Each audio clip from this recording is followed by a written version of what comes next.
Hello everyone. हम पढ़ रहे हैं physics ACF 2011 paper solving. Resolution problem की वजह से मुझे वीडियो दोबारा बनाना पड़ा, but it's okay. Let's start. First question is isolated magnetic monopoles do not exist. This statement is given by the following expression. Magnetic monopoles means जो exist नहीं करते। South pole और नॉर्थ पोल होता है, उसको कितना भी कट करो हमेशा वो साउथ और नॉर्थ में ही रहेगा मैग्नेट, और वो हमेशा मैग्नेटिक फील्ड हमेशा लूप में होता है, कभी भी किसी पॉइंट से वो डाइवर्ज नहीं होता।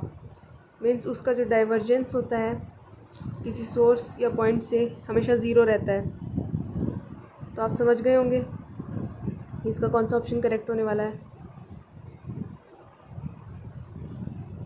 Second option, two long parallel conductors carrying current in the same direction. long parallel current carrying conductors, these wires are also the current carrying conductors और सेम डायरेक्शन में करंट होगा। It's means there is a force of attraction between them. Remember guys, इसमें जो current है अगर same direction में होता है तो उनमें फोर्स ऑफ अट्रैक्शन होता है, और अगर करंट अपोजिट डायरेक्शन में होता लाइक दिस तो उनमें फोर्स ऑफ रिपल्शन होता। ये एक बहुत इंपॉर्टेंट प्रॉपर्टी है, इसे हमेशा याद रखें। तो ये क्या हो जाएगा इसमें, अट्रैक्ट ईच अदर। नेक्स्ट देखते हैं, ampere circuit law is valid for. Ampere circuit law हमेशा कांस्टेंट करंट स्टेडी करंट के लिए वैलिड होती है, उसमें कभी भी ऑल्टरनेटिंग या वेरिंग करंट नहीं होता।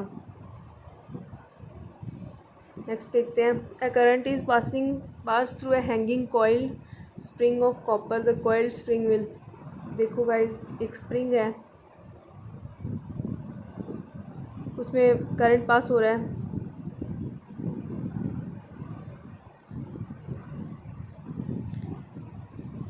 जैसे कि आपको पता है कि ये जो स्प्रिंग है इसकी जो दो लूप्स हैं, जैसे ये दो लूप्स हैं, इनमें करंट सेम डायरेक्शन में पास हो रहा है। इस मीन्स देयर इनके बीच में फोर्स ऑफ अट्रैक्शन लगेगा, और ये जो स्प्रिंग है वो कॉन्ट्रैक्ट होगी। ऐसे ही हर लूप में लगेगा और ये पूरा कॉन्ट्रैक्ट होगा, तो इसकी लेंथ क्या होगी, कॉन्ट्रैक्ट होगी। तो इसका ऑप्शन क्या करेक्ट हो गया, the current pass through hanging coiled spring of copper, the coiled spring will contract its length, contract in length. Lenz law is consistent with the conservation principle of.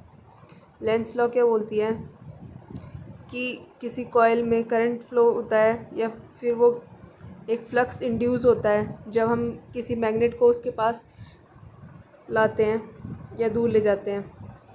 अगर हम किसी magnet को उसके पास लाते हैं तो एक अपोजिट डायरेक्शन में current flow होता है,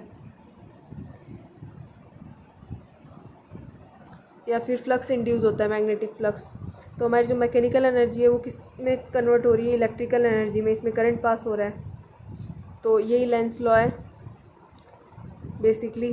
E is equals to minus del phi upon del t. Means एक EMF प्रोड्यूस हो रहा है चेंज ऑफ फ्लक्स की वजह से। तो यहाँ पे क्या हो रहा है, total energy is conserve. Next question, the concept of displacement current was introduced by. Maxwell ने दिया था। मैक्सवेल ने जो 4 इक्वेशंस दी थी, उनमें जो 4th इक्वेशन थी एम्पियर सर्किटल लॉ, उसी में उसने मॉडिफाइड एम्पियर सर्किटल लॉ दी थी, जिसमें कि del cross B equals to mu naught J के साथ उसने जो फैक्टर दिया था plus epsilon del E by del T, change rate of change of electric field. ये जो फैक्टर है epsilon del E by del T, इसी को हम डिस्प्लेसमेंट करंट बोलते हैं। सो इसका ऑप्शन बी सेकंड करेक्ट हो जाएगा। Next is magnetic field in vacuum can be produced by. तो मैग्नेटिक फील्ड जो होती है वो वैक्यूम में डिस्प्लेसमेंट करंट से प्रोड्यूस होती है, जो मैक्सवेल का जो फैक्टर है डिस्प्लेसमेंट करंट उसी के लिए है। नेक्स्ट देखते हैं मैग्नेटिक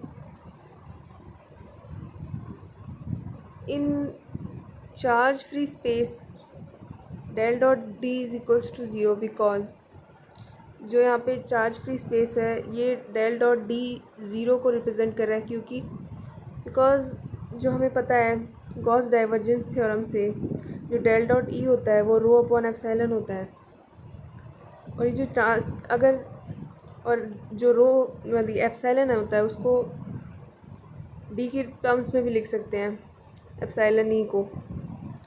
इट मीन्स जब डेल डॉट डी जब ज़ीरो हो रहा है इट्स का मतलब उसकी जो चार्ज डेंसिटी है ये ज़ीरो है, इसलिए ये ज़ीरो हो रहा है। ये ऑप्शन हो जाएगा इसका थर्ड। आई होप आपको समझ में आ गया होगा। नेक्स्ट देखते हैं विच of the following quantities independent of wavelength in the electromagnetic waves. Wavelength से इंडिपेंडेंट क्वांटिटी कौन सी होगी? तो गाइस हमें पता है कि जो होता है 2π/λ होता है, depends on wavelength. Omega frequency होती है जो कि 2π न्यू होती है, जिसको न्यू को हम in terms of c upon lambda भी लिख सकते हैं। तो ये भी अल्टीमेटली वेवलेंथ पे डिपेंड कर रही है। जो इनका रेशियो होता है ओमेगा अपॉन के, ये होती है वेलोसिटी। अगर इसको हम डिस्प्लेसमेंट के साथ डिवाइड कर दें या फिर इस फैक्टर को देखो, ये है 1/k ओमेगा मतलब 1 फेज वेलोसिटी v। अगर हम इसको डिस्प्लेसमेंट x के साथ मल्टीप्लाई कर देंगे हम एक टाइम फैक्टर देगी, तो ये इंडिपेंडेंट है वेवलेंथ से। तुम इसे इनडायरेक्टली भी वैसे भी देख सकते हो कि अगर हम इसको ज़ीरो कर दें kx is equals to omega t, जो टाइम है वो किसके इक्वलेंट हो जाएगा kx अपॉन ओमेगा के। तो ये जो क्वांटिटी है वो क्या होगी वेवलेंथ इंडिपेंडेंट, क्योंकि ये टाइम की वैल्यू देगी। आई होप आपको समझ में आ गया होगा। तो इसका ऑप्शन क्या करेक्ट हो जाएगा? Fourth option. नेक्स्ट देखते हैं, ये एक इलेक्ट्रोमैग्नेटिक वेव दे रखी है और हमें पूछा है मैग्नेटिक वेक्टर किस डायरेक्शन में होगा। तो देखो इसमें जो इलेक्ट्रिक मैग्नेटिक वेव दे रखी है इसका कंपोनेंट किस डायरेक्शन में है, जो इलेक्ट्रिक फील्ड है ये किस डायरेक्शन में है, जे कैप डायरेक्शन में, वाई डायरेक्शन में, और जो हमारा वेलोसिटी ऑफ जो प्रोपोगेशन है वो किस डायरेक्शन में होगा, ये इसके साथ दे रखा है एक्स डायरेक्शन यानी आई कैप डायरेक्शन। तो हमें पता है electric field, velocity of propagation और मैग्नेटिक फील्ड ये तीनों आपस में परपेंडिकुलर होती हैं, 90 डिग्री का एंगल बनता है इनमें सब में। तो अगर हम वेलोसिटी ऑफ प्रोपोगेशन और इलेक्ट्रिक फील्ड का क्रॉस प्रोडक्ट कराएंगे तो हमें मैग्नेटिक फील्ड मिलेगा, इन दोनों के प्लेन का क्रॉस प्रोडक्ट कराते हैं तो, जो कि हमें मैग्नेटिक फील्ड देगा। तो आई क्रॉस जे क्या हो गया, I cross J is equals to K cap. तो ये जेड डायरेक्शन में हो गया मैग्नेटिक फील्ड। समझ में आ गया होगा आपको।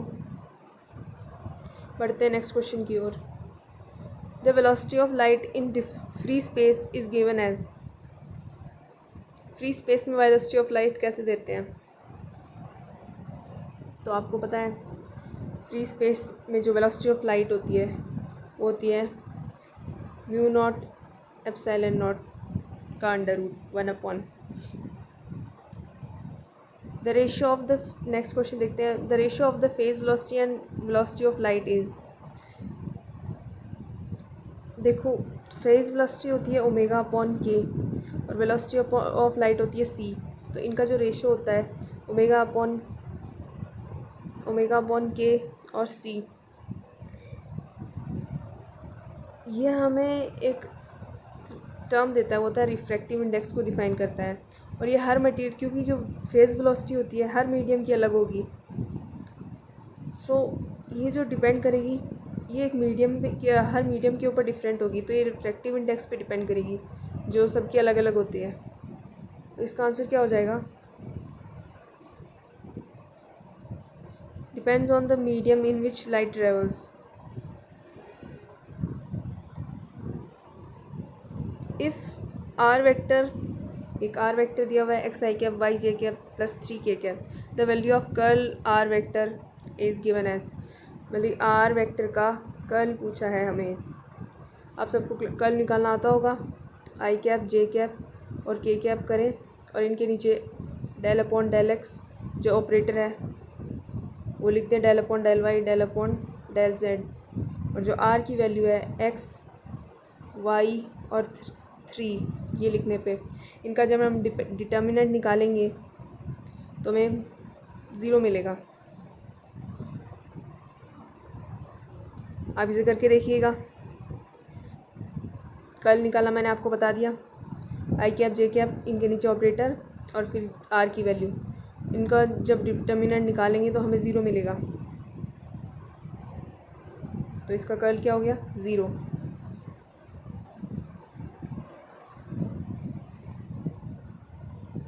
विच of the following is not one of the Maxwell's equation? Del cross is minus del B upon del t, ये तो मैक्सवेल इक्वेशन है। ये मॉडिफाइड एम्पियर्स लॉ, ये भी मैक्सवेल्स इक्वेशन है। Divergence of B is always true for every medium, किसी भी case में ये हमेशा ट्रू होता है, पर ये जो चीज़ हमेशा इलेक्ट्रोस्टैटिक्स के लिए होती है। तो मैक्सवेल ने पर्टिकुलर जो गॉस डाइवर्जेंस थ्योरम दी है वो रो अपॉन एप्सिलॉन के लिए दिया है। इलेक्ट्रोस्टैटिक्स का केस देखते हैं तब हमें डाइवर्जेंस ऑफ ई 0 मिलता है। तो इसमें कौन सा फैक्टर हो गया?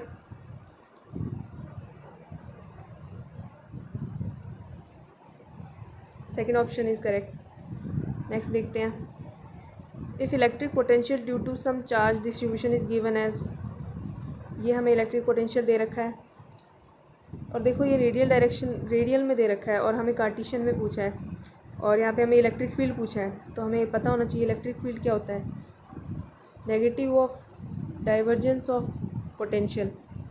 तो हमें जो इसका डाइवर्जेंस है वो निकालना होगा, और डाइवर्जेंस आपको पता ही है कार्टेशियन में क्या होता है, डेल अपॉन डेल एक्स, ये ऑपरेटर है divergence, I cap plus del upon del Y J cap plus del upon del Z K cap. तो ये मैंने इसका एक सॉल्यूशन दे रखा है। नेक्स्ट में देखते हैं हम कैसे निकलता है ये देखिए पूरा सॉल्यूशन है। इसमें आर की वैल्यू है, आर जो है वो क्या होगा, एक्स आई कैप प्लस वाई जे cap plus Z K cap. तो आर का स्क्वायर उसका मैग्नीट्यूड अंडर रूट होगा, तो स्क्वायर से रूट कट जाएगा। डाइवर्जेंस ये ऑपरेटर है, डेल अपॉन डेल एक्स आई cap plus del upon del Y जे cap del upon del Z K cap. इसको इस पर ऑपरेट करवाएंगे तो हमें रिज़ल्ट क्या मिलेगा, हर एक टर्म को individually del upon del x और डेल अपॉन डेल वाई और डेल अपॉन डेल जेड के साथ रेस्पेक्ट में पार्शियल डिफ्रेंशिएट करेंगे तो हमें ये टर्म मिलेगी। फिर इसमें 1 1 1 पुट करने पे हमें ये मिलेगा। तो इसमें रिज़ल्ट क्या हो गया, 2/3 आई कैप प्लस जे कैप प्लस के कैप, ये इसका रिज़ल्ट आ जाएगा अल्टीमेटली। आप इसको देख सकते हैं सॉल्यूशन को और ख़ुद से भी ट्राई कर सकते हैं। तो इसका आंसर क्या हो जाएगा, सेकंड। सो गाइस आज के लिए इतना ही, नेक्स्ट टाइम मिलते हैं और कुछ और क्वेश्चंस के साथ। तब तक के लिए टेक केयर, बाय बाय।